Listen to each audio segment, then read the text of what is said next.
নমস্কার সবাইকে, তপোবন স্টাডি সেন্টারের পক্ষ থেকে আমি সুকুমার পাল তোমাদের সাথে।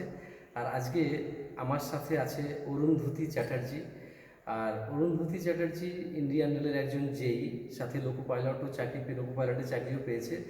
তো একজন স্টুডেন্ট, সে তার জীবনের যে কাহিনী তো শেয়ার করবে আজকে আজকে সেই জন্যই তোমাদের সাথে। ওকে, তো আমি প্রথমে পরিচয় করে নিচ্ছি অরুন্ধতির সাথে। তোমার নামটা তো বলেই ফেললাম, অরুন্ধতী চ্যাটার্জি। তো তুমি এখন কোথায় চাকরি করছো? আমি এখন শিয়ালদা ডিভিশনে ট্রেন লাইটিং স্টোরে।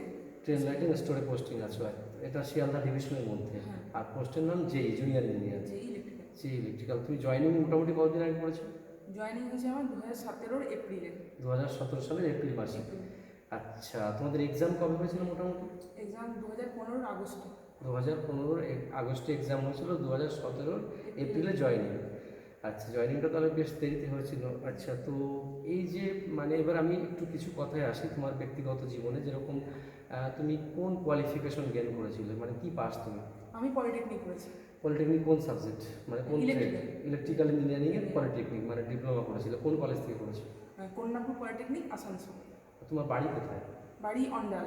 অন্ডাল বাড়ি। আচ্ছা, তো এবার একটা কথা জিজ্ঞেস করি, তপোবন স্টাডি সেন্টারের সাথে কিভাবে পরিচয় হলো? তপবনের নাম আমি প্রথম ভদ্রেশ্বর জায়গাটার নাম শুনেছিলাম। আমাদের কলেজের একজন সিনিয়র দিদি, আচ্ছা। সে দুটো চাকরি পেয়েছিল, ডিসিএল আর এএলপিতে। তো ডিসিএল এ না করে সে এএলপিতে চাকরি করছিল, তখন আমি শুনেছি যে সে ভদ্রেশ্বরে পড়তে আসতো। আচ্ছা। তারপরে আমার একটা বন্ধু যা আমার সাথেই পলিটেকনিক করে সে ল্যাটারালে বিটেক করছে যাদবপুর থেকে। তার তার সঙ্গে আমি কথা বলি যে সে ভদ্রেশ্বরে পড়তে যেত, তো কোথায় যেত। তখন ও আমাকে ফোন নাম্বার দেওয়ার করে দেয়, আপনার ফোন নাম্বার দেয়, আচ্ছা। আপনার নাম বলে, তখন আমি এখানে পড়তে এলাম তখন থেকে। হ্যাঁ, তো তোমার এই যে জার্নি, মানে তুমি আসানসোল থেকে পড়তে আসা ভদ্রেশ্বরে, হয়তো তোমার সাথে আরও অনেকে আসতো, সেটা কথা নয়, কিন্তু তুমি তো একজন লেডিস, মানে মানে মেয়ে হয়ে তোমার এই জার্নিটা কি খুব সহজ ছিল? না স্যার, আমার একাই আসতাম আমি।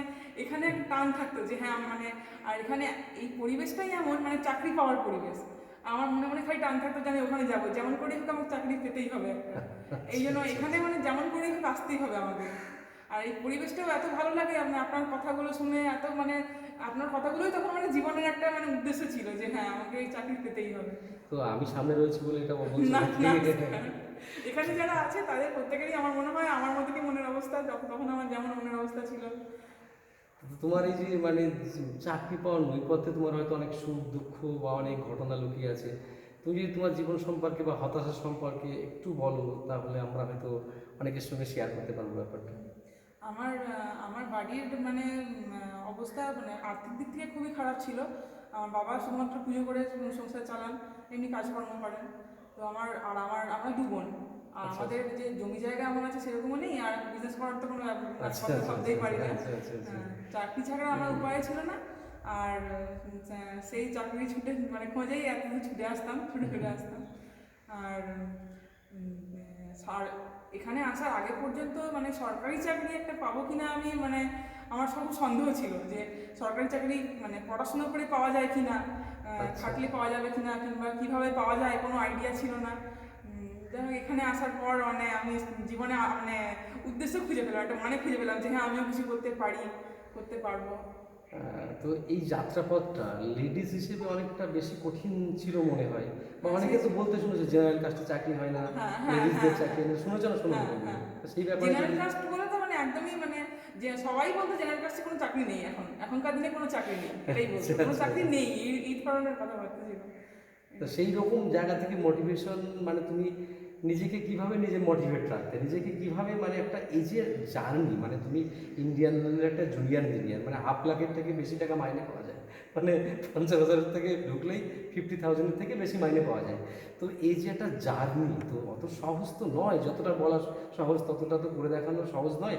তো তুমি এই জার্নিটা করে দেখিয়েছো একজন জেনারেল কাস্ট ক্যান্ডিডেট হিসেবে। শুধু তাই নয়, লোকো পাইলটে চাকরি পেয়েছো। তুমি লোকো পাইলটটা যাওনি কারণ তোমার এটা বড় চাকরি বলে, তো এই জায়গা থেকে আমার মনে হয় তোমার কাছ থেকে যারা আমার শ্রোতা বন্ধুরা শুনছে বা তারা অনেক কিছু শিক্ষা নিতে পারছে যে জার্নিটা অবশ্যই অতি সহজ ছিল না, অনেক লড়াই করেছো, অনেক দিনের পর দিন, অনেক রাত তুমি হয়তো পড়াশোনা করেছো প্রচুর প্রচুর পরিমাণ। তো পড়াশোনার ধরনটা কীরকম ছিল, যে কীরকমভাবে, মানে আমি বলতে চাইছি যে যারা আগামী দিন তৈরি হচ্ছে তারা কী ধরনের করে পড়বে আর কি, বা তুমি যখন যেই পরীক্ষা দিয়েছিলে তখন কীরকম, মানে তোমাদের কোশ্চেনের প্যাটার্নটা কীরকম ছিল সেটাও যদি একবার বলো। 2015 সালে এক্সাম দিয়েছিলে। আমি এখান থেকে প্রিপারেশন করতাম, তো মানে এখানকার আমি যেহেতু এখানে প্রিপারেশন করি, তাই এখানে স্যার যা কিছু দিতেন সব কিছু মানে পড়ে ফেলতাম, মনে থাকুক আর নাই থাকুক। স্যার আপনি যেরকম বলতেন যে মনে থাক না থাক সব পড়ে ফেলো, মানে সবই মুখস্থ করে নিতাম, আবার সব ভুলে যেতাম, এরকম হতো যে কোনোদিন পড়া জিজ্ঞেস করলে আমি বলতেও পারতাম না হয়তো, কিন্তু ওই সবই পড়ে ফেলতাম এখানে। আর স্যার যেরকম বলতেন মানে প্রত্যেকটা কথা অক্ষরে অক্ষরে মেনে চলতাম। এই করে আমি মানে দেখি কি হয়, চাকরি হয় হবে না হয় না হবে, কিন্তু স্যার যেগুলো বলছেন সেগুলো তো করি। এইভাবেই মানে আমি সমস্ত কিছু করে গেছি, এখানকার মেটেরিয়ালি সমস্ত কিছু পড়তাম। আর স্যার যদি কোনো কিছু বলে মানে বলতেন, স্যার যেটুকু বলতেন সেটুকু করতাম, যদি বুঝতে না পারতাম স্যার বলতেন ছেড়ে দিতে, তো আমি ছেড়েই দিতাম, ওটা আর করতাম না। এইভাবেই মানে স্যারের কথা শুনে গেছি খালি। কিংবা যদি অন্য কেউ যদি অন্য কোথাও থেকে পড়াশোনা করে তাহলে সেই মতন চলতে হবে, মানে সে যার কাছে পড়বে তার কথা মতন চলতে হবে। মানে এটা আমরা মেসেজ দিতে চাই যে তপবন বলে কথা নয়, তুমি যার কাছে পড়ো, যে গাইডলাইনের আওতায় আছো, তুমি যে কোচিং সেন্টার হতে পারো, কোচিং সেন্টার ফ্যাক্টর নয়, তুমি যে প্রতিষ্ঠানের আন্ডারে বা কোনো ব্যক্তির আন্ডারে বা তুমি সেলফ স্টাডি যদি করো তাহলে মন দিয়ে ভালো করে করতে হবে, ভালোবেসে আত্মবিশ্বাসের সহিত, এটাই তো বলতে চেয়েছো। আচ্ছা, তো খুব ভালো কথা। তো আমি এবার যেটা তোমার কাছে জানতে চাইবো যে এখনকার ছেলেমেয়েদের মধ্যে না হতাশাটা একটা বিরাট বড় প্রকট হয়ে এসেছে, কারণ বেকারত্বের পরিমাণ বাড়ছে। আর তুমি খুব বেশি পুরনো না, তুমি মোটামুটি নতুনই।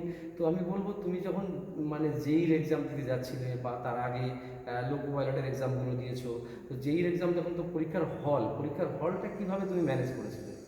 পরীক্ষার হল মনে পড়ছে কিছু? পরীক্ষার হল ম্যানেজ করা যদি একটুখানি দর্শকদের উদ্দেশ্যে বা তোমার ভাই বোনদের উদ্দেশ্যে তুমি একবার শেয়ার করো তোমার কথা। হলে মানে স্যারের এখানে আমরা তো এমনিতে প্রচুর টেস্ট দিয়েছি, তো সেইটা ভেবেই মাথায় রেখে আমি গেছিলাম। আচ্ছা, আচ্ছা। এখানে মানে স্যার বলে দিয়েছিলেন এটা একটা মিনি ইন্ডিয়া। আর এখানে পরীক্ষা দেওয়াটা মাথায় রেখে আমি সব জায়গায় যে কোনো পরীক্ষা দিতাম, এখানকার কথা মাথায় রেখে দিতাম। মনে আছে যে মিনি ইন্ডিয়া বলতে যে এখানে সব ধরনের স্টুডেন্টরা আসে, সে BTech, diploma, ITI, technical, non technical সবাই আসে এখানে পড়তে। তো এখানে যদি তুমি ভালো রেজাল্ট করতে পারো তুমি অন্য জায়গায় ভালো রেজাল্ট করতে পারো, এরকম আমি বলতাম। বা আমার যে টিম, তপবন স্টাডি সেন্টারের পুরো টিম সেটাই শেখাতো। তো একটা পরীক্ষা দিয়ে দিয়ে একটা আদত তৈরি হয়, যেটা অভ্যাস তৈরি, সেটা মনে হয় খুব কাজে লেগেছিল। আচ্ছা, আর আমার রুমে এমনকি মানে এখানকার একজন স্টুডেন্ট ছিল, তার মুখটা থেকে আমার আরো ইন্সপিরেশন পেয়েছিলাম যে হ্যাঁ। আচ্ছা আচ্ছা, মানে তপবনের আরো একজনকে পেয়ে আরো মনটা ভালো লেগেছিল। আচ্ছা, তো এবার আমি বলবো তোমার সাংসারিক জীবনে একটু যেতে চাই। তো পার্সোনাল জীবন অসুবিধা নেই তো বললে? আচ্ছা আচ্ছা, তুমি এখন তুমি তো বিবাহিতা, তো তোমার সাংসারিক স্টেটাসটা কিরকম এখন, মানে ছেলে মেয়ে বা এই সমস্ত? আমার এক ছেলে এক মেয়ে, আচ্ছা, তারা খুবই ছোট। আর বাড়ি আসানসোলে, আর চাকরি শিয়ালদা ডিভিশনে বললে আমাকে এতটা আসা যাওয়া করতে হয়, আচ্ছা, অনেকটা দূর, শুধু যাওয়া আসা দিয়ে প্রচুর সময় নষ্ট হয়ে যায় আমার। আচ্ছা আচ্ছা, তো আমি এই দিকে একটা দৃষ্টি আকর্ষণ করতে চাই। তো অরুন্ধতী চ্যাটার্জির কিন্তু যাতায়াত নিয়ে একটু প্রবলেম আছে, আজকেও 4 হুইলার এসছে। তো মানে সেটা একটা বিরাট, আজকে এই ভিডিও যারা শুনছো বা যারা শুনছেন আপনারা, তাদের প্রতি আমারও একটা রিকোয়েস্ট থাকছে যে তারা আপনারা একটা কাজ করবেন, যদি কখনো মিউচুয়াল হয় তাহলে অন্তত অরুন্ধতী চ্যাটার্জির কথা মনে রাখবেন, ও মিউচুয়াল করতে রাজি আছে। একটা মানে এটা অরুন্ধতির পক্ষ থেকে আমি জানি না এখন, তাই না? তো মিউচুয়াল করতেও রাজি আছে, যে কোনো মাধ্যম দিয়ে যোগাযোগ করলেও হয়তো মিউচুয়াল করতে চাই আর কি। আশা করি বুঝতে পেরেছেন আপনার আমার কথা। তো চলে যাচ্ছি এবার আর অন্য কথায়, যে চাকরির, ইন্ডিয়ান রেলের চাকরি বা এমন কোনো ঘটনা তোমার জীবনে খুব মনে হয়েছে যে খুব রোমহর্ষক, বা এমন কোনো দু একটা ঘটনা যদি মনে পড়ে, যে বিভিন্ন চাকরির ক্ষেত্রে হতে পারে, বা তোমার জীবনের কোনো কঠিন সময়, একদম ভীষণ কঠিন সময়, যেখান থেকে ফিরে আসা তোমার সম্ভব হচ্ছিল না, এরকম কিছু সময় যদি তোমার শেয়ার করো? এরকম বলতে গেলে মানে কষ্টের হতে পারে, সুখের হতে পারে। মানে আমি যখন ট্রেনে আসা যাওয়া করতাম ভদ্রেশ্বর থেকে যখন দুর্গাপুরে থাকতাম, আসা যাওয়া করতাম, তো ভোরবেলায় যে ট্রেনগুলো ধরতাম ভালো আসতো, কিন্তু যখন দুপুর 3টে ক্লাস থাকতো তো রাত্রে যেতে হতো আমাকে। আর যেদিন গঙ্গাসাগর ধরতাম সেদিনকে তো মানে এত মানে লেট করতো ট্রেনটা, আর লেডিস কম্পার্টমেন্টে বসে বসে বাথরুমের সামনে, এত ভিড় ট্রেনটায়, বাথরুমের সামনে বসে থাকতাম। আমি বসে বসে ভাবতাম কবে বাবা এই দিনগুলো যাবে আমার। মানে সেই এই কথা মনে ভেবে পড়ে ভেবে এটা কিরকম লাগে না যে সে এখন আমি গঙ্গাসাগরে চাপতে আমার প্রচন্ড মানে ইয়ে লাগে, আমার গঙ্গাসাগরটা দেখলে আমার রাগ ধরে যায়, আমি চাপলেই আর ট্রেনটা ডেট করবে, এরকম আমার একটা ভাবনা কত মানে কষ্টের ধারণা হয়ে স্মৃতি গেছে। জড়িয়ে আছে। মানে তখন মনে হতো, তখন কিন্তু একটা আনসার্টিন লাইফ ছিল যে আমি চাকরি পাবো কি না পাবো। আজকে তোমার মনে হচ্ছে this is the best fact, মানে ভালো আর ঘটনা। সবচেয়ে ভালো উপায় এটাই পড়াশোনা করে চাকরি পাওয়া। মনে শান্তি দেয় গেল। হ্যাঁ। না আমি বলছি যে তুমি যে একটা আনসার্টিন লাইফ লিড করেছিলে যে চাকরি পাবো কি না, কোটি টাকা কোয়েশ্চেন, আজকে পাওয়ার পর জিনিসটা ভালো লাগছে। যদি ইনকেস ফেলিয়ার হয়ে যায় কেউ, তখন সেই জিনিসটাই তার কিন্তু হিতে বুমেরাং হয়ে যায়। তো আমিও সবার উদ্দেশ্য বলতে চাই, যদি পারফর্ম করতে চাও সেই অর্থে করবে, মানে 100% এফিসিয়েন্ট। হ্যাঁ। অল্প বিস্তার পারফর্ম করে আমার মনে হয় এই লাইনে টিকে থাকা খুব টাফ হয়ে যাবে। সমস্ত রকম ডেডিকেশন নিয়ে লড়তে হবে। আর এখন তো এনটিপিসি গ্রুপ বি পরীক্ষার মানে দামাওয়া চলছে, ঘন্টা বেজে গেছে, 15 ডিসেম্বর এক্সাম। তো আশা করি তোমরা খুব মন দিয়ে পারফর্ম করবে এক্সামে, আর ভীষণ এনার্জেটিক থাকবে। আসলে চাকরি পাওয়াটা ফ্যাক্টর এই কারণে, যদি তুমি সেরা পারফর্মার হতে পারো তাহলে তখন কোনো স্টাডি সেন্টারের পক্ষ থেকে কিন্তু সবসময় চেষ্টা করা যায় হয় যে আমাদের ডিজিটাল প্ল্যাটফর্মে যেভাবে আমরা ক্লাস করাচ্ছি, মানে এক্সাম, পড়া ধরা, পড়ানো, কোনো সময় ব্রেনটাকে বসে থাকতে আমরা দিই না। আর এই সিস্টেমটাকে আমরা মেনটেন করতে রাজি আছি।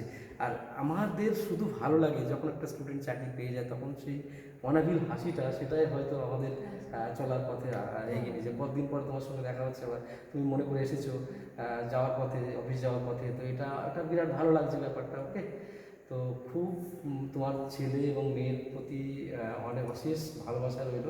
তারা আরও বড় হোক, এগিয়ে চলুক, আর তোমাদের জীবন আরও সুখে ভরে উঠুক, তোমার হাজব্যান্ড বা তোমার ফ্যামিলি আরও ভালো থাকুক। ওকে, বেস্ট অফ লাক। তুমি সবার উদ্দেশ্য তোমার একটা ফিনিশিং দিয়ে কিছু একটা কথা বলে আজকের ভিডিও শেষ করো। সবাই যারা স্যারের স্টুডেন্ট, তারা স্যারের কথা অক্ষরে অক্ষরে মেনে চললে চাকরি হবেই একদম শিওর। এটা আমি আমার জীবনে মানে করে দেখেছি, আর আমার বিশ্বাস এটা যে অনেস্টলি স্যারের কথা শুনবে সে চাকরি পাবে। কত আমার তো নিন্দুকের অভাব নেই, কত লোক তো আমাকে গালাগালি করে। তারা দেয়, তারা চাকরি পায়নি কিংবা তাদের কোনো হিংসা আছে তাই তারা দেয়, কিন্তু যারা পড়াশোনা করছে তাদের মানে এইসব নিয়ে মাথা না ঘামানোই ভালো। ঠিক আছে, তুমি এতটা ডেডিকেটলি এতটা ভালোবাসো, ঠিক আছে। ওকে, বেস্ট অফ লাক, সবাই ভালো থেকো। আজকে এখানেই ছাড়ছি। ওকে, বাই।